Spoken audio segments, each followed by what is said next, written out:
So ayan guys, putok na balita na ito si Kibuloy ay nahuli na. So ang claim ngayon ng mga DDLs is sumuko daw si Kibuloy. Kusa daw sumuko. Kusang sumuko. Kung ang intensyon ni Kibuloy ay kusang pagsuko, hindi niya na pinatagal. Doon pa sumuko na yan. Kaya yan sumuko kasi no choice na siya, wala na siyang mataguan. Kumbaga sa ano, sukol na.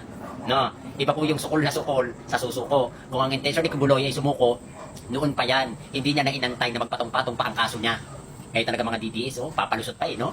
Huwag na kayong magpalusot. Ang point dito, nahuli na si Kibuloy. Yun. Ayun na lang. Ano? Susunod na si Duterte. Una, yung kapatid ni Alice Go. Sumunod si Alice Go. Sumunod si Kibuloy. O baka malay nyo, si Duterte na sunod. Tapos sunod si Sara. Sumunod si Bato de la Rosa.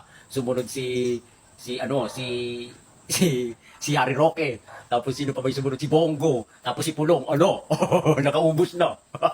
So yung isipin gandes ha. Si Kibuloy ay nasukol. Ibig sabihin, nasukol na, wala na siyang choice kung hindi sumuko.